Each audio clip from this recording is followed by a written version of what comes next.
Pessoal, quero conversar um pouquinho com vocês sobre a Lei de Crimes Hediondos, tá?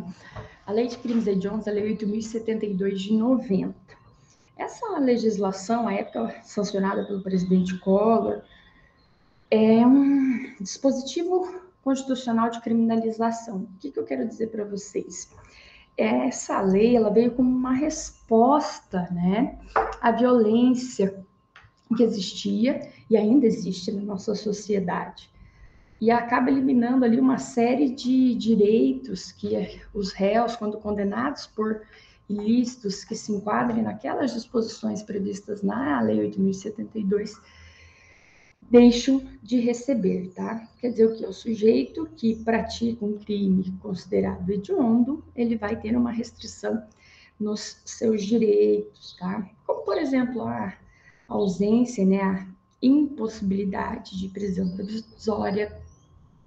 Há também ali, né, a previsão expressa de que é vetado o direito ao indulto, anistia ou graça, além aí de uma série de outras restrições. Mas o que é de grande repercussão para nós aqui? Que a lei de crimes hediondos, ela foi alterada, né, em vários pontos, tá? Pelo pacote anticrime. O que é o pacote anticrime? O pacote anticrime é uma legislação que veio no ano de 2019, tá? E alterou a legislação penal e processual penal em uma série de pontos. Quando eu falo do pacote anticrime, eu estou falando para vocês da Lei 13.964 de 2019, tá? Bem, dentro ali, né, da Lei de Crimes Hediondos, o que eu gostaria de destacar para vocês? A Lei de Crimes Hediondos, ela não cria crimes, isso é muito importante, mas sim ela define, né, aqueles crimes que são de grande indignação, repulsa da sociedade, como sendo crimes hediondos. Quer dizer o quê, então? Ela pega crimes que existem ali no Código Penal, em outras legislações penais esparsas, e diz para nós que aqueles, por conta ali da sua gravidade, né, da sua maior repulsa, são considerados hediondos, então sujeitos a um regime específico para aquele autor, tá? Então, primeiro ponto aí para nós, né, segundo já para a gente fixar, é que a Lei de Crimes Hediondos, ela não cria crimes, mas ela cria uma categoria específica, né, dizendo que aqueles crimes que ali se encontram serão tratados de forma mais grave, tá? De forma mais severa. O que é importante também para que vocês, né, pensem na Lei de Crimes hediondos, quando vocês forem estudar esse assunto? A Lei de Crimes hediondos, em que pese não crie crimes, como a gente já falou, ela traz uma definição taxativa. O que eu quero dizer para vocês? Que apenas é considerado hediondo aqueles ilícitos que a legislação, ou seja, que a Lei de 1072 traz de forma expressa que assim o são. Ou seja, não é qualquer delito que vai se enquadrar como um crime hediondo. Onde que estão ali os tipos penais que se enquadram, né? As infrações penais que são consideradas crimes hediondos? Elas estão lá no artigo 1º, tá? Da Lei 8.072. O que significa, né? Se vocês forem observar lá no artigo 1º, nós vamos ter ali que o homicídio, quando praticado por grupo de extermínio, o homicídio qualificado, são crimes hediondos.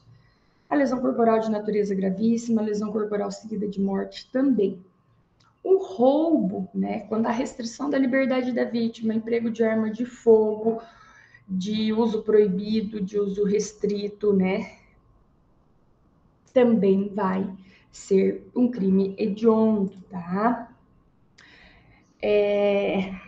Destaque para o roubo, né, com uso de arma de fogo, que não é só a arma de fogo de uso restrito ou proibido previsto no artigo 157, parágrafo 2º-B, mas também aquelas armas que não se enquadram nessa característica específica, ou seja, aquelas previstas no artigo 157, parágrafo 2º-A, inciso 1, tá bom?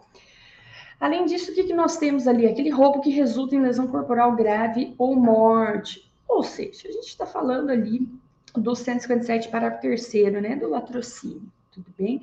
Essa expressão ela não aparece aqui na Lei de Crimes Hediondos, depois da atualização por conta do pacote anticrime, mas era previsto anteriormente dessa forma, né? Na sequência, a gente tem ali a extorsão qualificada pela restrição da liberdade da vítima, tá? A extorsão que também ali, ao restringir a liberdade da vítima, acaba ali gerando uma lesão corporal, ou mesmo a morte, aquela prevista no artigo 158, parágrafo 3º. O que tem mais ainda aí? Né, considerado como hediondo, né, previsto no artigo 1º da Lei 8.072. A extorsão mediante sequestro na forma qualificada, ou seja, o 159, parágrafos 1º, 2º e 3º. Além da extorsão, nós temos ali o estupro do artigo 213, caput, parágrafos 1º e 2º, o estupro de vulnerável do 217A, né, caput, né, com todas as implicações para o 1º, 2º, 3º e 4º. E a epidemia com resultado morte, previsto no artigo 267, parágrafo 1º, tá? Estas condutas, tá? Estes crimes são considerados, né, crimes hediondos. Mas além destes, nós vamos encontrar outros ainda, tá?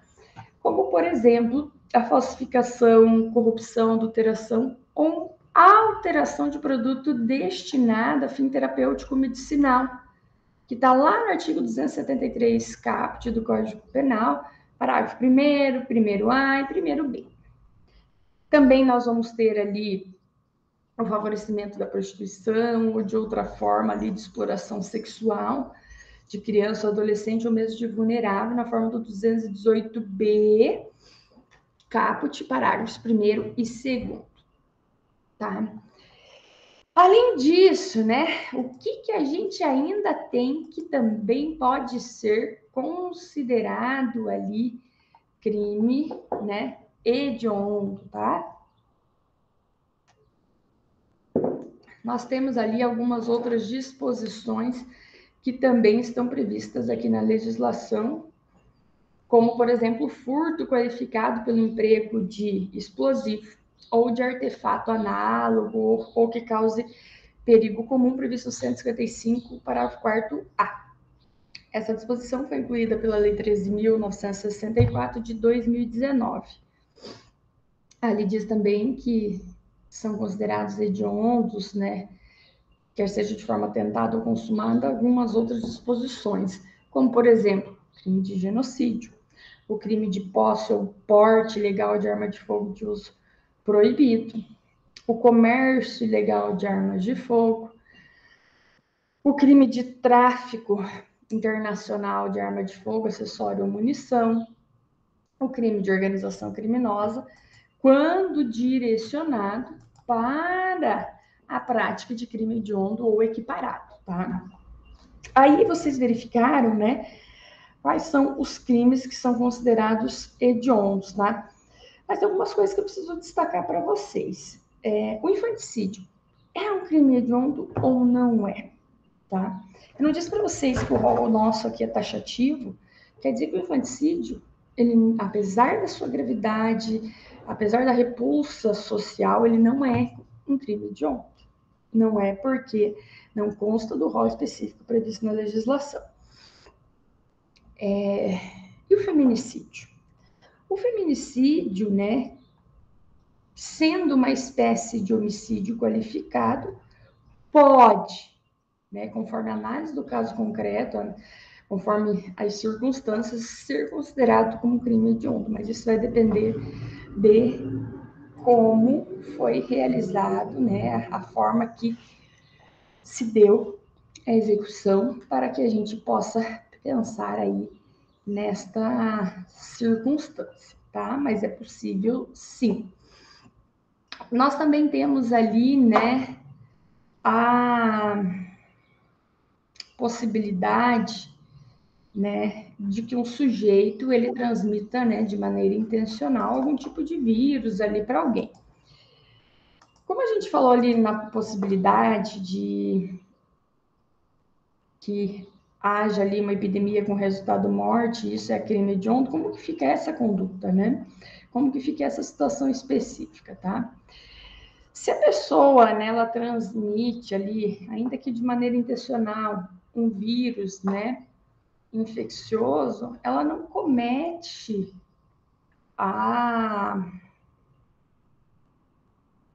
o crime de epidemia, tá? Então, ela vai responder ali pela sua conduta criminosa, mas nós não podemos falar ali num crime hediondo, tá? O sujeito isoladamente realizando essa transmissão. Uma outra particularidade, vocês perceberam que a gente falou do furto com uso de explosivo, né? Beleza, furto com uso de explosivo é crime hediondo, mas o roubo com uso de explosivos não está previsto na legislação como hediondo, tá? Então, tomar cuidado com isso. Quando a gente fala daqueles crimes equiparados a hediondos, eu chamo atenção para vocês para aqueles que o pessoal brinca ali, os 3T, né? Tráfico de drogas, terrorismo e tortura.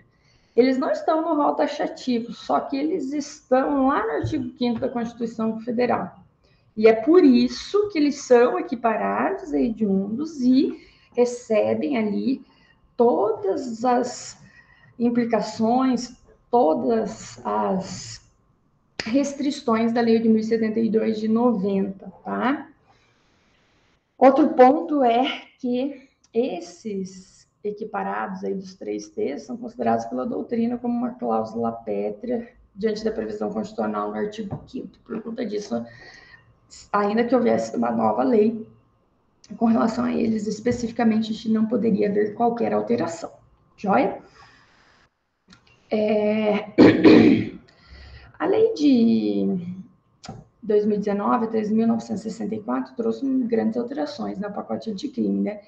Ela alterou 17 leis relacionadas ao direito penal e ao processo penal, tá? Então, isso demanda para a gente muita atenção na hora do estudo com relação aos materiais que nós vamos utilizar para que a gente ainda, né, não seja levado a algum erro por conta de um material desatualizado, tá bem? Então, sugiro para vocês sempre procurar materiais atualizados para fazer uma boa leitura e permitir ali que vocês consigam aprimorar o conhecimento de vocês, tá bom?